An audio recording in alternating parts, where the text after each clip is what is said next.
Welcome to Mastering Aging Gracefully, a podcast dedicated to elevating the way we care for ourselves and our loved ones as they age.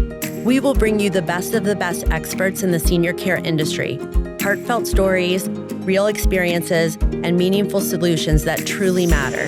This is your go-to resource for navigating the journey of aging with intention, compassion, and connection. Together, we'll explore better health practices, stronger support systems, and a future where your family can feel safe and cared for. Join us as we learn, grow, and embrace aging gracefully. Hi, welcome to Mastering Aging Gracefully, where I have Kori Zarinegar. Hello. Joining me today, and that's a mouthful. It's probably the first time I've ever said your last name in full, but so happy because I really look at you more as a friend now. We started working together. You were a partner. You have been a partner, a great partner to Living Gracefully, but we've had a lot of late night conversations that go for hours, I feel like. I enjoyed all of it too. Yes. So, I like getting to know the people that I work with and the ones who are involved within the residents' daily lives, to know who the owner is of the company and their values trickles down onto the people that they're sending in, like the physical therapists. So what the owner values is going to be, within the PT, the physical therapists that come and work with my residents. So, it's just been amazing, outstanding. The results just speak for themselves. So, that's when the magic happens. You guys. Oh, well, thank you. I think that's when the magic happens, is when you have like-minded, and we really try to be a partner. Right. And that's what I have loved about you, is that you've been a partner back to us. It's not just like, oh, you're my vendor, come in, no conversation. You actually call me, and we're all busy, right? But it's all relative. We should have time for each other when we need it. And I love that you got to know us so well. And we work with your dad. Yes, of course. We love Larry. And then we've gotten integrated with Penny. We came to her birthday party. My mom's 80th birthday. 80th birthday. I threw together the last minute. You had all the things at the house, but we got her a tiara. Thank God and you a did sash. that too. I was like, God, I'm the daughter. I should have done that. But you guys are on it. But that's what I'm talking about. It's like magic, because we support each other and we love your parents. You got us involved. Yeah. And we love them like our own family now. Yeah. And well, they love you guys too. So, it's it's not just the physical therapy that my dad's getting that has helped him so much, but it's the looking forward to Jessica's coming, the looking forward to Jim's coming. He has these things to look forward to. And I feel like that really keeps him going, and he enjoys it. Most people wouldn't want to go exercise or work out, but he looks forward to it. And it was something that I didn't plan for that, but my mom and dad, all of a sudden my mom's just sitting there exercising along with Jess, and it's so great. Yeah. You're one of our first, and I want to there's so much to talk to you about. We were going to talk about memory care, but you were one of our first to do a hybrid model with your dad, which is basically like some therapy and some fitness. Yeah. And the fitness is coming from the therapy. Like, it's just a time for them to get the exercises in and not duplicate, because we're actually getting maybe the home exercise program in that he wouldn't do on his own, maybe. No, he wouldn't. Well, I know from just experience in the elderly care and senior care, and having you guys come in and doing the fitness program with all the residents, doing the group exercise therapy, the results and the value I saw in that. I know very well that we have at that age, especially if you have an ailment, that you got to keep your blood circulating. You got to keep moving. And so a lot of the times I will have, somebody comes home from a fall within my care home, and they are using their insurance company's physical therapist, which is a total joke. And it's like they get 4 sessions or something over a 6-week period. For like 30 to 45 minutes, and maybe. It's silly. Yes. And so, for when it came to my dad, and, I was like, I know the route to take now. I've seen it. I know the route to take. Yes. And of course, I share all of this with my residents and the families too. They see it. So I have, just outstanding miracles with one of the residents, Marjorie. I don't know if we're allowed to say the names, but she is doing outstanding. So it's hard to keep quiet about that when you see the results. When you see it. But like I said, it wasn't with my dad. It's not all about the physical too. I've been noticing the purpose that he looks forward to. So. And we know details. When Jessica came to your mom's birthday, it was like she got her the nail polish they had been talking about. And, I'm sure Jim talks to Larry about guy things. Like, who knows what that is? Yeah. He considers a friend. Close friends. I mean, coming to the birthday party. And I was so excited you guys showed up because of course it means a lot to them too. Yes. Yeah. And we were with the family. And I just love that. That's what I mean about this magic. But getting back to home health, it's our healthcare system. Yeah. I mean, not to say anything poorly about these therapists. It's what they're given. They're given 10 patients a day. They have to get so many in. They have to get all the documentation in while they're sitting with the patient because that's the only way they get paid. So it's a system that's failing us. It's not for sure. It's not that they don't want to do good work. These therapists I know do. I know. But they're under the constraints. I just want to say that because it is so true. I as well, I say that with like the big facilities with the assisted livings and the memory cares. It's really kind of not about the actual operational staff, the caregivers. It's from the top that they're not given enough staff, or maybe that they're having to follow too many regulations. Yeah, they're not giving autonomy to do what they know is best, right? Yeah. So I like that, the fact that you are kind of free of that and able to just be honest and real and kind of know what you would do for your own parent. I feel like you're sharing with us too. So that's right. The trusting is huge. So yeah, I hope so. So memory care is sort of your love and like what you really focus on. Yeah. So I want to ask you, we need you to tell us, the audience, what if they have someone with dementia, Alzheimer's, what would you be looking for care? When do you know it's time first? Right. There's, you know what? I know that this question has been asked so many times, and there are the standard answers, right? Like, okay, when they're wandering and they're trying to exit the house, when they're hitting, or when you're not giving them the proper engagement that they need, right? They're losing the vocabulary because they're not engaging. I think that what I'm seeing a lot of is, how is the caregiver, like the spouse? A lot of this, I'm kind of directing it towards the spouses. I've been handling a lot. And it's really difficult for them. It's also how they are feeling. Like, it's not about what so much all the time about what is the patient doing or the benchmarks. Yeah. It's sometimes like, how much can you take? Yeah. Because I am seeing like spouses hold on and keeping them at home. And yet they are exhausted and they feel like, it's like a failure in love or of some type if they were to give up and go and put their loved one in memory care. A guilt situation. Yeah. The guilt is wretched. Yes. And I believe that, okay, we got to somehow talk about mindset. And honestly, this may sound rude, but it's kind of a selfish thought. I mean, it's kind of a selfish mindset to know that you are getting exhausted. And at the end of the day, if you hear them repeat the same question one more time, they snap back. That's completely normal and human, and it is okay. But I feel like when you start to see that within, you're doing those things, you're starting to feel resentment. You're starting to feel just exhausted, and the reasons why you're not seeking help and putting them in the proper care, you need to think and evaluate those reasons, right? And and if you're thinking, if it's about the guilt and if it's about what will others think, then those aren't really for the benefit of the person that you love. Yeah. And back to being selfish, I actually don't think it's selfish at all. I was up north at a conference near Prescott, and I had a little lady come to me, and it just rings my bell here talking to you, because she said, I'm the caregiver for my husband who has Parkinson's. Yeah. And sometimes she was so sweet. She looked like she was confessing. And she's like, sometimes when he does something, I just snap and I yell and I say the worst things. I know. And then I got nervous because I have actually seen abuse, kind of happen, mental and sometimes physical, but they think they're keeping them home, but they're not realizing that these things are really detrimental to both parties and it can escalate. And, I got nervous. I'm like, what do you do next? Cause she's like, I walk outside and I take some breaths. I'm like, okay.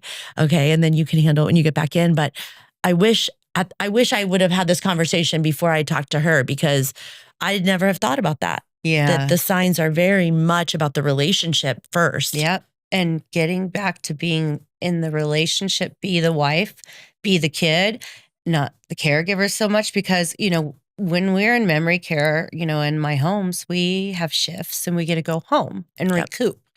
What these families are trying to do is a 24/7 deal. You're gonna go down, and you cannot cooperate or operate. Out of exhaustion, and it's just. It's like having a newborn baby sometimes with colic, right? It is, yeah. It is much like it is complete reversal that we're doing right here. But what's with the spouses, what is even more difficult is they're at an age where they physically cannot be right. You're not with 20 Parkinson's, anymore, right? They can't be lifting, and physically, so they're going to do some damage. So obviously mentally, and also, it's like apply the oxygen mask first, that type of deal, or else you're going to go down, and then what's going to happen. But planning is huge. You never want to get into, a lot of times I get into these situations where they're just holding on, right, for the reasons. I also feel like a spouse, once they do make that decision into letting go and putting them in memory care, it may be like it's solidifying it. Like, okay, this is it. Like they're admitting, like, this is real. They have this diagnosis, and it's not going to get better. So I feel like when they make that move, that's hanging over their head. Like it's real acceptance. At that time. Yeah. It's part of the grief process, really. Yeah. The acceptance piece of grief, because they've lost this person. No longer are the same person they married. What I also love about you, and you've educated me so much, is you were the first homeowner to really teach me about the nighttime. Yeah. And what it looks like at night. So very different than the day. Yes, very true. Yeah. I mean, take us through that, because there's going to be families listening. And I think that is also a challenge, and what people that have never run a care home could be naive about. Yeah, at nighttime, I mean, with dementia, we have the clocks are turned around a little bit. Sometimes people can, with dementia, different types, will cause them to not sleep for days on end. Nighttime is... Well, it's really kind of starts in the late afternoon hour is when they typically call it the sundowning. Yes. And like 3 o'clock. Yep. Around 2-3 o'clock. Sometimes, that's when increased confusion starts, anger, agitation.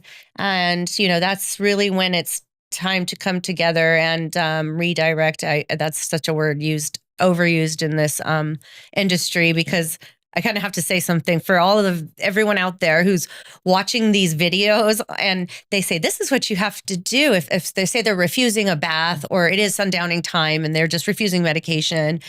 And then there's all these little YouTube videos out there that give you a little skit, and they do a redirect approach, and they do everything that, that we're taught. And it magically works. Well, that is on a video. Yeah, that is not magically working a lot of times, right? No, it's not. Because what you've shared with me, it's an out of control situation. Sometimes they can be out of control, and that's why in a secured setting, and with a team and with clinical staff, of course, in these memory care, in my homes at least, that we have at our fingertips to get the help. Families can kind of sometimes wait, and it is true. Like if they keep escaping, eloping,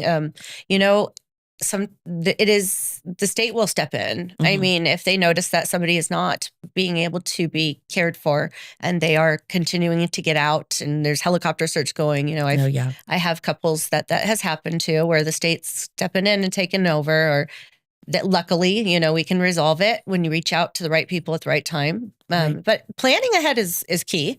And the nighttime if you have a healthy spouse at home and they are having to deal with that sundowning behaviors and also sometimes not sleeping through the night, getting up, wandering the home. Well, what's going on when the healthy spouse is sleeping? Right. So in a secured memory care unit, they are allowed to wander, and there's staff 24 hours a day. So there's interventions that can be in place, but knowing when it's time is, kind of how you're feeling, how much can you take? Okay. And if you're noticing you're snapping, you're losing that relationship. Even sometimes I see in spouses, and it is normal and it's okay, they have a resentment building up because I feel that they feel like they're ripped off from their golden years. They were supposed to be traveling. They were supposed to be doing all of these things.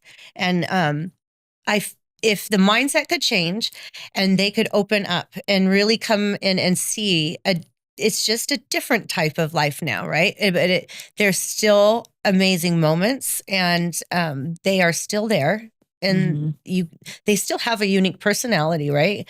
And the love doesn't go away. It's just a different kind of connection. So we have to learn how to connect and take every moment as happy, be happy in the moments, not focus on all of the negatives. So when spouses kind of are in that rut and just focusing on the negative and the negative, that's a sign you're going down and you need to go. Because I'm sure some of these people, when they have the sundowning and they have the behaviors, probably say very hurtful things to their spouse, right? Like it's like a, grade 10 argument. Right? Yeah. Like the worst argument you've ever had with your husband is happening probably on a routine basis, or even if it happens once a month, it's still, so the spouse that's taking care of, even though they can justify it with okay, he's ill, she's ill, they're not in their right mindset. That resentment happens regardless, because it's that loving marriage relationship. Yeah. And they still have their memory. So it's there. The next day for the one with dementia, it's not there. So that does build up. The reactions are always going to cause a consequence, right? So, but it is just a matter of grab resources, getting support groups, the Alzheimer's Association. The planning ahead is key, and where you start at is by, I'm noticing lately a lot of diagnoses, and I question them. Where did you go to get this diagnosis? And what did you do to get this diagnosis? I'm very shocked of the lack of clinical and medical attention into the diagnosis process.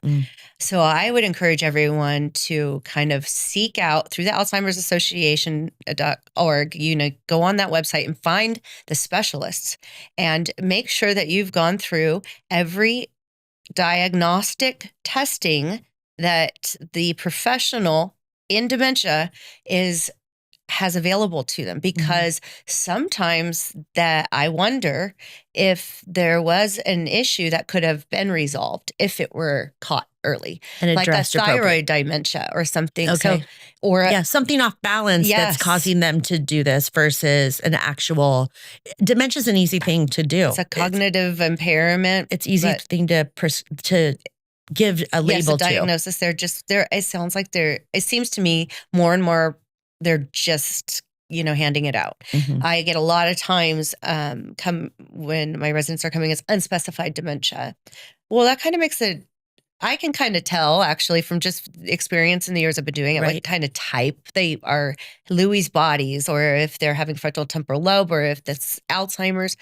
So, but it is important, because if you do have a Lewy bodies, well, that it matters on what type of medication what could help their symptoms, because they had bad reactions from that. So I'm not a doctor, but I just watched, witnessed, and kind learned a lot over of time. things. Yeah, for sure.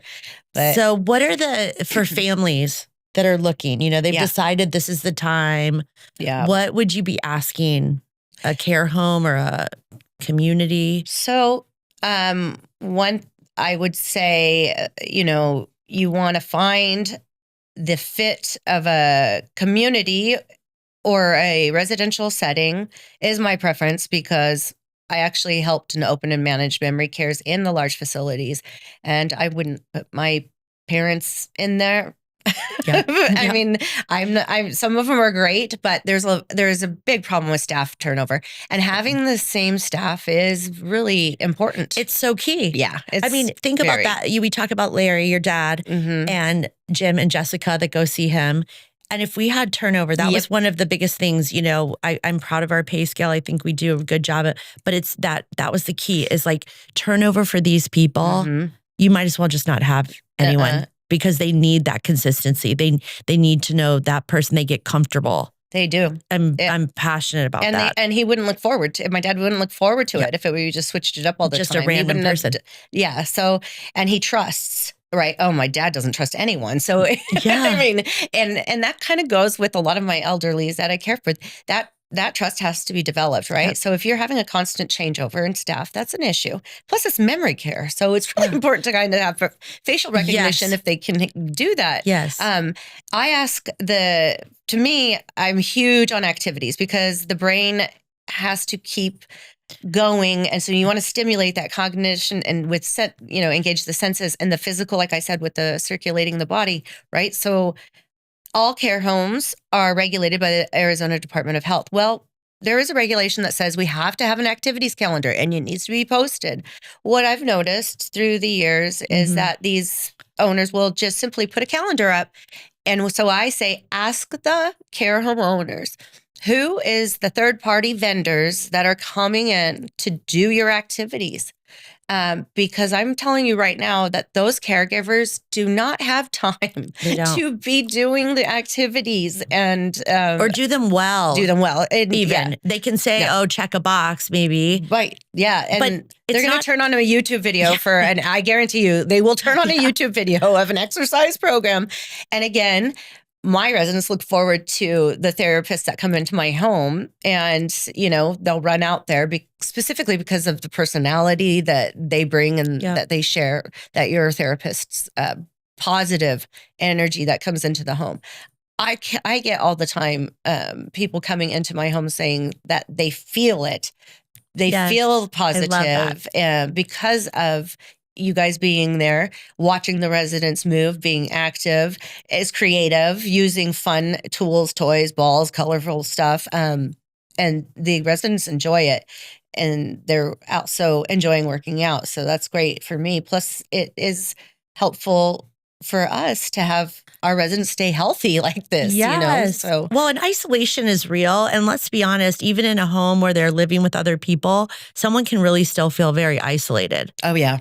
I mean, so this engagement, this level of engagement, getting them out. I love when homes are like, even if they don't want to do it, we say, come join us, just listen to the music, observe everyone else, like be part of the group. So I love that. That's one thing about a larger community. You do have to think of that. When I worked in that, I noticed that it was very easy for them to isolate because it's large, it's big, right? Yeah. So the people would no one's checking on them and making sure constantly. And in a residential setting, it's like a family, it's like a home. Go to the next bedroom, tell them, hey, so-and-so's here to see you. So, I feel like that's huge to me, and it trickles down onto my staff. What's important is engaging with the residents and making sure that the socializing is going on, their cognitive stimulation, their physical, and music is huge, so asking the homes, who's the third party that's coming in and how many times a week are they? Because one time a week, what is that? I mean, really?